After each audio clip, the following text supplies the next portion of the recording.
ባለው ነገር በየቀኑ የህይወትን ኢንጆይ የማረክ በህይወት ደስተኛነትን መለማመድ በጣም ያስፈልጋል።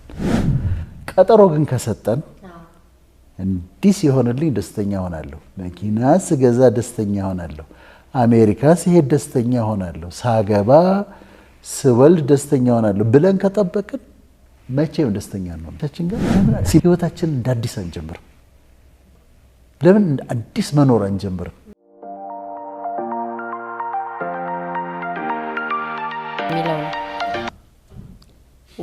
አንዳንድ ሳይኮሎጂስቶች ራሱ ultimate goal of life is happiness ይላሉ። ሰው ቢያገባ ቢወልድ ስራ ቢይዝ መኪና ቢቀይር ቤት እንትን ቢል መጨረሻ ላይ ውጤቱ ያው ደስታን ለማግኘት ነው፣ ሩጫችን ነው። እና ስለዚህ ደስተኛ አለመሆን ማለት ኑሯቸውን ራሱ በዜሮ እንደማባዛት ኮን የኖሩበትን በጣም ሰው ያለ ደስታ ይከብዳል። አሁን እኛ አሁን የሚመለከቱን ሰዎች ምን ያህል ህይወታችን ኢንጆይ እናደርገዋለን? በየቀኑ ማን ነው ደስተኛ? ህይወቱን ኢንጆይ የሚያደርግ ማን ነው? አሁን ተመልከቺ፣ ደስተኛ ለመሆን አንዱ ማይንድፉል መሆን አለብሽ። ማይንድፉልነስ በጣም ያስፈልጋል። ሽሮዋን ስበላት አጣጥሜ ጣዕሙን አጣጥሜ ኢንጆይ አርጊያት ነው መሆን ያለበት። እያንዳንዷን ካፕ ኦፍ ኮፊ እያንዳንዷን ቡና ስጠጣት ጣዕሟን አጣጥሜ ነው መጠጣት ያለብኝ። ስጠኛ እኔ አሁን ስተኛ እንቅልፌን በጣም ኢንጆይ አርጌ ነው የምተኛው። እኔ ኢንጆይ አደርጋለሁ በተቻለ መጠን ህይወቴን ባለኝ አቅም። you don't have to be rich ህይወትሽን ኢንጆይ ለማድረግ ባለው ነገር በየቀኑ የህይወትን ኢንጆይ የማረክ በህይወት ደስተኛነትን መለማመድ በጣም ያስፈልጋል።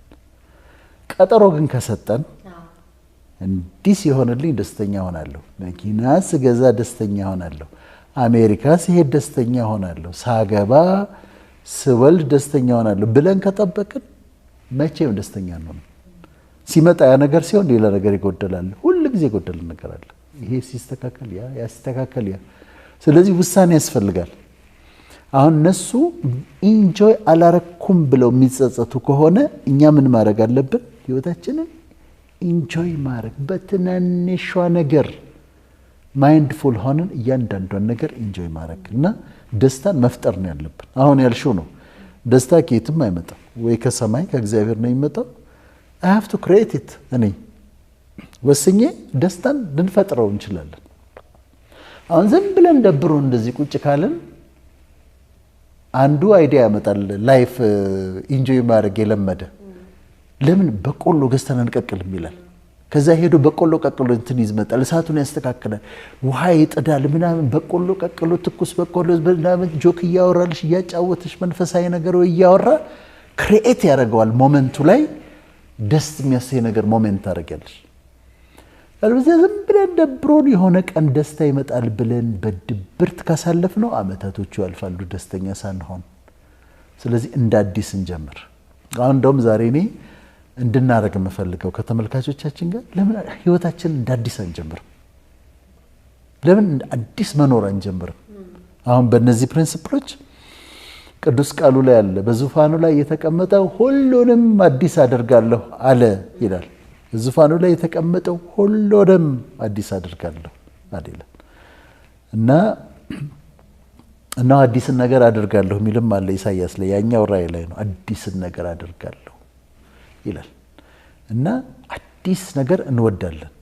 አሁን እንቁምና እናስብ። እነሱ የሚጸጸቱን ህይወታችንን እንደ አዲስ እንጀምረው።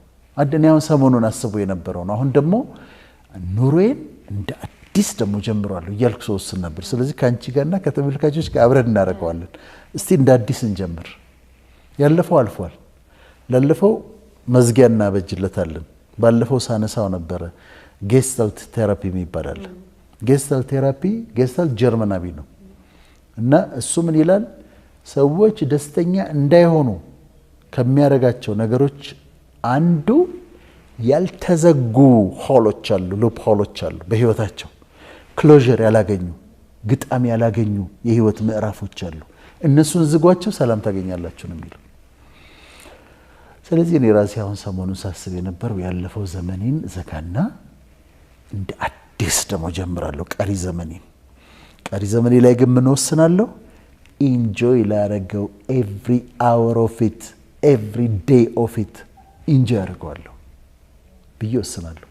አብረን እንወስናለን። በጣም ደስ የሚል ነገር ነው። እኔ ከዚህ ጋር ከደስተኝነት ጋር አንድ ግራቲቲዩድ ምስጋና እኔ በህይወቴ አንድ መጽሐፍ ከመጽሐፍ ቅዱስ ቀጥሎ ምናልባት ብዙ መጽሐፎች አሉ፣ ግን አንዱ ማለት የምችለው the power of gratitude የሚል መጽሐፍ አለ። እሱም መጽሐፍ ካነበብኩ በኋላ ህይወቴ በጣም በብዙ ነገር ተቀይሯል። አመለካከቴ ከጭንቅላት ጸጉሬ ድረስ እስከ እግር ጥፍሬ በሚሊዮን የሚቆጠር ማመሰግንበት ሪዝን አለኝ እና እንደው ጨጓራ ቢያመኝ አለኝ ሪዝን፣ የሆነ ነገር በሆን አለኝ ሪዝን፣ ስቲል ቤተሰቤን ባት አለኝ ሪዝን። አይኖ ይከብዳል ግን አለ ሪዝን ኦልዌይስ አለ። እና ቅድም ስትናገር እንዳልከው ለነገ ቀጠሮ መስጠት ማለት ማን ፕሮሚስ ገባልን ነገ እንደምንኖር አናቅም እኮ። ስለዚህ ዛሬ ነው የምናቀው። ዛሬን ማመስገን ማለት በቃ ህይወት መኖር ይሄ ነው። ስለ ነገ ብዙዎች አሁን እንደዚህ ስንናገር እኮ እንዴ የደላችሁ ምናምን የሚል ይኖራል። ምክንያቱም አንተ እንዳልከው መኪና እስከሚገዛ ልጁን እስኪድር ዩኒቨርሲቲ እስከሚመረቅ የሆነ የአሜሪካ ቪዛ እስከሚመታለት ምናምን ቀጠሩ ይዟል ለደስታውና፣ ግን ስለሱ እርግጠኛ መሆን አንችልም። ስለ መመረቃችን እርግጠኛ መሆን አንችልም፣ ምክንያቱም ነገ ፕሮሚስ አይደለም። ዛሬ ግን ፕሬዘንት ነው። ፕሬዘንት ጊፍት አይደል? ፕሬዘንት ጊፍት ነው። ልክ ነሽ። በጣም ቆንጆ ነገር ነው ያነሳሽው ፍቅር። ግሬትፉልነስ ብዙ ነገር አለ ልናመሰግን ግሬትፉል የምንሆንበት በጣም ብዙ ምክንያት ነው። ጉንፋን ይዞሽ እኮ ተኝተሽ ከዛ ጤና ያይሆንሽባቸው ቀኖት ትዝ ይሉሽና ወይ ጉድ ጤና እንደዚህ ነው እንዴ በጣም ይሄን ያህል ነው ትያለሽ።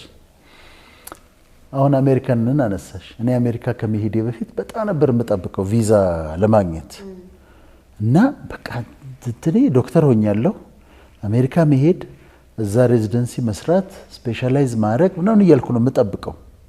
ከዛ ስጠብቅ አንድ ጊዜ ገባሁ አልሆነም። ከዛ በኋላ ተሳክቶ እስኪሄድ ድረስ ጥበቃ ይዛ ላይ አሜሪካ ነው ደስታዬን ያስቀመጥኩት። አሜሪካ ሲሄድ ደስተኛ አልሆንኩም።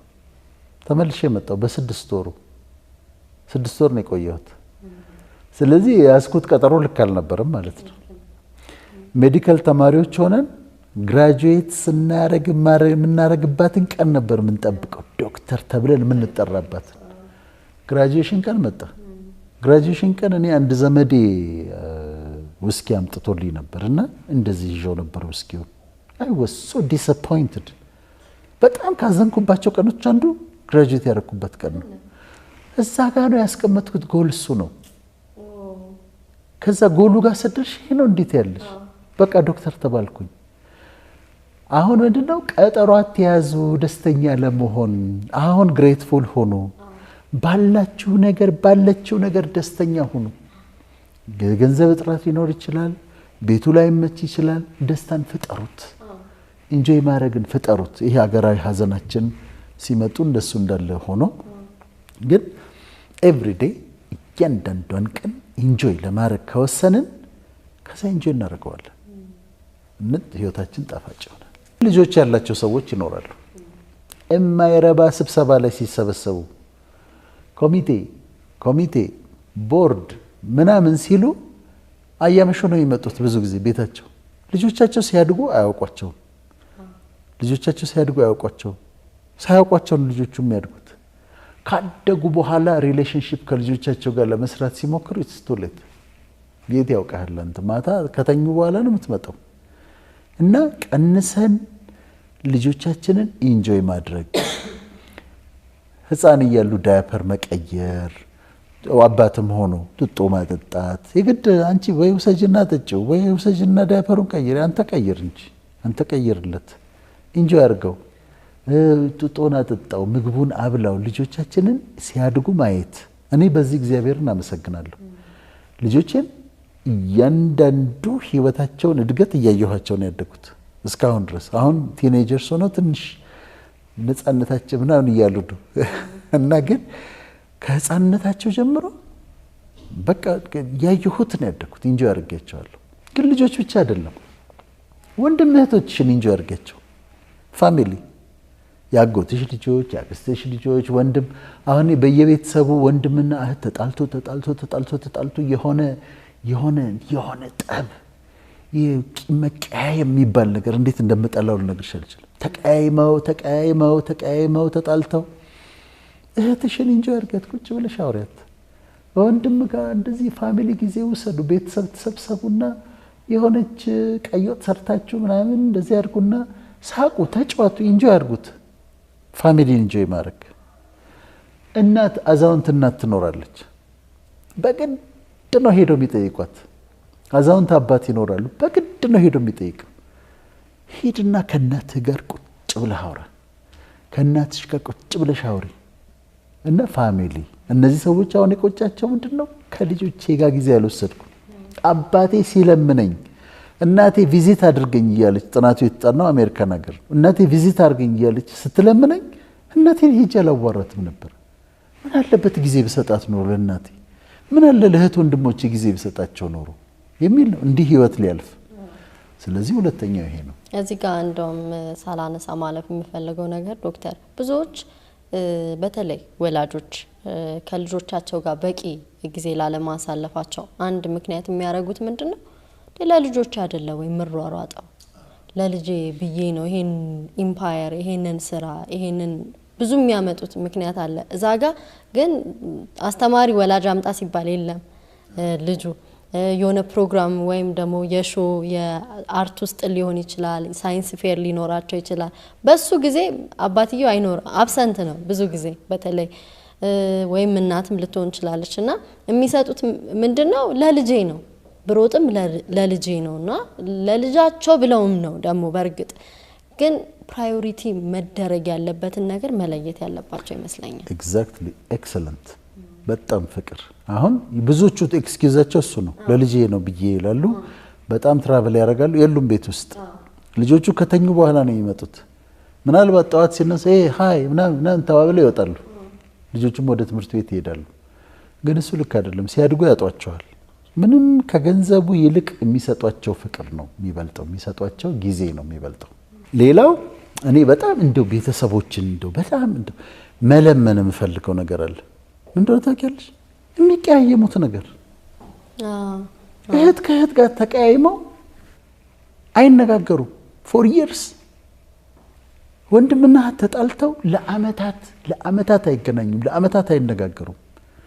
መጨረሻው ላይ ሲደርስ ይቆጭሻል። ልክ የሆነ ትልቅ ነገር እንደተፈጠረ በኋላ እኮ ስትጠይቂያቸው እኮ በጣም ሲሊ የሆነ ምክንያት ነው። እንዲያርጋኝ ነውና በፍጹም እህትሽን አትቀይሚያት፣ ታረቂያት። ወንድምህን እህትህን ታረቅ። ፋሚሊ ውስጥ ይሄ መቀያየም ማለት ቂም ይዞ ምናምን መቀመጥ የሚባል ነገር እሱ ማስወገድ አለባቸውና ፋሚሊ ጊዜ ነው። አሁን ይህን ፕሮግራም ካያችሁ በኋላ ወስኑ። እህትሽ ጋር የጣላሽበት ምክንያት ምንድን ነው? በጣም ሲሊ ምክንያት ነው። ሌላ ሰው ቢሰማው በጣም ሲሊ ነው። ስለዚህ ከእህቶች ከወንድም ከፋሚሊ ጋር ያለ መቀያየምን ማስወገድ፣ ጊዜ መውሰድ፣ ፋሚሊያችሁን ኢንጆይ ማድረግ፣ ፊሊንግን ማውጣትና መናገር ያስፈልጋል። በትክክለኛው መንገድ አፕሪሼት ማድረግ፣ እወድሃለሁ፣ ጥሩ ነገር አለ ላንተ፣ አደንቅሃለሁ፣ በዚህ ነገር በምታረገው ነገር ደስ ይለኛል፣ አክብሮት አለኝ፣ ሪስፔክት ዩ፣ እወድሃለሁ፣ አከብርሃለሁ መባባል። ቤተሰብ ውስጥም ለመናገር እንፈራለን። አሁን በቃ ወንዶች በተለይ እንደዚህ ኮስታራ ሆነን በጣም ነው የምንኮሳተርባቸው ልጆቹ ላይ። በጣም ያጎት ሆኝና የእህት ልጅ ያጎት ልጅ ላይ የእህት ልጅ የወንድም ልጅ ላይ ኩስትር ትምህርት እንዴት ነው? እንዴት እያረክ ነው? እንዴት አረክ ምናምን እንላቸዋለን። እንዴ ፍቅር ስጣቸው፣ እቀፋት፣ እንደምትወዳት ንገራት፣ ናጠራውና እንደዚህ አቅፈህ ጎበዝ ልጅ ኢንካሬጅ አድርገው። የትምህርት ቤቱን መክፈል ብቻውን ህይወት አይሆንም። አሁን እዛ ጋር ምን እያሰበ ነው እሱ? ትምህርት ቤቱን መከፍልለት እኔ ነኝ፣ ዩኒፎርም ገዛለት እኔ ነኝ፣ ትምህርት ጥሩ ነው ወዳምን። we are too serious። ግን እነዚህ ልጆች ጠርቶ ፍቅርን ማስተማር፣ እንደምትወጃቸው ስትነግሪያቸው፣ እወድሃለሁ እወድሻለሁ ማለት መለማመድ አለብን። እናቴ እወድሻለሁ አንልም፣ በተለይ ወንዶች አንልም። እናቴ እወድሻለሁ ብሎ እናትን መሳም አክብሮታችንን፣ ፍቅራችንን፣ ምስጋናችንን መግለጥ ባለውለታዬ ነህ አንተ እንዲህ እንዲህ አድርገህልኛል እንዲህ እንዲህ ሆኗል ብሎ ውለታን መግለጽና ስሜትን መግለጽ በጣም አስፈላጊ። እኔ አሁን እለማመደዋለሁ። ሰዎችን ሳገኝ አፕሪሼት አደርጋቸዋለሁ፣ አመሰግናቸዋለሁ፣ ያለኝን ውስጥ የሚሰማኝን አክብሮት፣ ፍቅር ነግራቸዋለሁ። እና መለመድ አለበት ይሄ። ለዚህ ይቆጭሻል በኋላ ለእናቴ እኮ ወይ እናት ቀድማ ትሞታለች አይደል? ሳልነግራት ነው እኮ የሞተችው። እናቴ እንደምወዳት ሳልነግራት ነው የሞተችው። ፍቅሬን የምገልጽበት በቃላት ብቻ አይደለም። ፍቅሬን የምገልጽበት ነገር አንድ ጋቢ ገዝቼ አምጥቼ ደስ የሚላትን ነገር ጋቢ ገዝቼ አምጥቼ ሰጥቻት ደስታዋን ማየት አልቻልኩም። ፍቅር በቃላት ብቻ አይደለም። ደስ የሚለውን ነገር ገዝቼ አባቴ አምጥቼለት እንደምወደው ነግሬው አላውቅም። እንዴ ሂዝ ጎን ነው የለም። ይቆጫል። ይሄ በጣም ሀብታም መሆን አይጠይቅም እንደዚህ አይነት ነገር ለማድረግ። እናት የምትወዳትን ነገር የምትወዳትን ቡና አምጥተሽ ከዛ ሰተሻት ዘች ተቆልቶ ምናምን ደስ እንዲላት ማድረግ። አባት ደስ እንደሚለው በትንሹ ነገር ግን በቃ ሲሪየስ ነን፣ በጣም ኮስታሮች ነን። ሰላም ሰላም፣ ደህና ነሽ? ደህና። እንዴት ነህ? ደህና። ወንድሞቻችን ነው ወንድም ለወንድም ሲያወራ ይተሻል። እንዴት ነህ? ደህና ነህ? ሰላም። that's too serious። ትንሽ ሪላክስ አድርግ፣ ፊትህን ትንሽ ፈካ አድርገው። ያን ያህል መኮሳተር አያስፈልግም ህይወት ላይ። ከዛ ፍቅርን መግለጽ፣ አክብሮትን መግለጽ፣ ውለታን መግለጽ። አንቺ እኮ እንደዚህ አድርገሽልኝ። እኔ አሁን እህቶቼ አሉ እና ሁልጊዜ እነግራቸዋለሁ። ኢትዮጵያ ቴሌቪዥን ላይ ተቀምጬ ተናግሬያለሁ። አንዷ ልጅ እያለሁ ጀምሮ ልብስ ትልክልኝ ነበር። ሐኪም እስከመሆን ድረስ ልብስ የምትልክልኝ እሷ ነች። አሁን ኦልሞስት ባገኘኋት ቁጥር ሰው አዲስ ሰው ካለ እናገራለሁ። አይገርማችም? እሷ እኮ ነች ከልጅነቴ ጀምሮ ልብስ ትልክልኝ ነበረ። እሷ የምትልከውን ልብስ ነው ለግራጁዌሽን ራሱ ያመጣችልኝ እለዋለሁ። እደግመዋለሁ። ደስ ነው የሚላት። ሌላዋ እህቴ ደግሞ ሜዲካል ስኩል ስማር ስፖንሰር አድርጋኛለች። በወር የተወሰነ ብር ልካልኛለች። ካናዳ ነበር የምትኖር። ሳገኛት ሰው መካከል ስንሆን አይገርማችም? እሷ ነች እኮ። ያችኛው አስቴር ነው ስሟ፣ እታለም ነው የምንለው። ያችኛዋ ደግሞ ሂሩት ነች። ሂሩት ቶሮንቶ ነው የምትኖረው። ሂሩት ነች እኮ እኔ ስፖንሰር ያደረገችኝ እኮ በ6 ዓመት ስማር እኮ ደጋግሜ እናገራለሁ። ኢትስ ጉድ። ውለታቸውን ነው እየተናገርኩ ያለሁት። አንድ ቀን አንዲት ነገር አድርገሽልኝ ከሆነ እሷን ደጋግሜ እናገራታለሁ። ደጋግሜ አንድ ጊዜ ቢሮ አንዲት ሴት መጣችና ካዛንቺስ ቢሮ ነበረኝና ከዛ ፊት መጣለች። በኋላ አንድ ቀን ስትመጣ የሆነ ፎጣ ይዛ መጣች። ፎጣ ነው እኮ። ከዛ ምንድነው ይሄ አልኳት። አይ በታች ቀዳዳ ስር ንፋስ ስለሚገባ እንዳይበርድ ብዬ ነው አለች። ወይኔ የሚገርም ነው። አልለበስኩትም እኔ ፎጣውን አጣጥፌ ነው ያስቀመጥኩት። ግን ሁሌ አነሳታለሁ ሁላችን ነገር። እና አንድ ጊዜ አሜሪካ ሲሄድ ጠራኋትና ውስጥ የተሰምቶኝ ቢሮ ውስጥ የነበረውን ሶፋ ምናምን በሙሉ አስጭኝ የሰጠኋት። የ20 ብር ፎጣ ነው ያመጣችልኝ። ስለዚህ አፕሪሼት ማድረግ፣ ማመስገን፣ ፍቅርን መግለጽ በኋላ እንዳንጸጸት ያደርገናል።